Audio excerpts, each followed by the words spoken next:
তো হ্যালো বন্ধুরা, আমি টেস্ট করব যে 3RC জ্যাক কীভাবে টেস্ট করতে হবে, যে ভালো আছে না খারাপ আছে। তো আমরা সর্বপ্রথম একটা মাল্টিমিটার নিয়েছি। তো মাল্টিমিটারটা আমরা কন্টিনিউ রেঞ্জে রাখবো, কন্টিনিউ রেঞ্জে রাখলাম। তো আমরা টেস্ট করবো।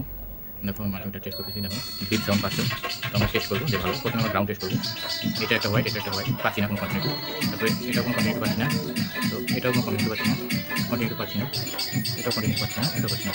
তো এটা খারাপ, আমরা ভালোটা টেস্ট করবো। তারপর এটাও হোয়াইট রয়েছে, এটাও হোয়াইট রয়েছে, আমরা কন্টিনিউ দেবো। দেখো কন্টিনিউ পেলাম, মিটারের দিকে দেখো কন্টিনিউ পেলাম, এটা ভালো আছে, এটাও ভালো আছে, তো এটাও ভালো আছে, আমরা কন্টিনিউ পেলাম এই দুটোতেও কন্টিনিউ আমরা পেলাম। তো এটাতেও পেলাম, ভালো আছে, এটা ভালো আছে, কন্টিনিউ পেলাম। তো বন্ধুরা, আমরা এইভাবে টেস্ট করতে পারবো যে এটা খারাপ, এটা ভালো। তোমরা ভালো খারাপ এইভাবে এই মাল্টিমিটারের মাধ্যমে টেস্ট করতে পারবো। তোমরা পায় পরের ভিডিও আবার দেখাবো।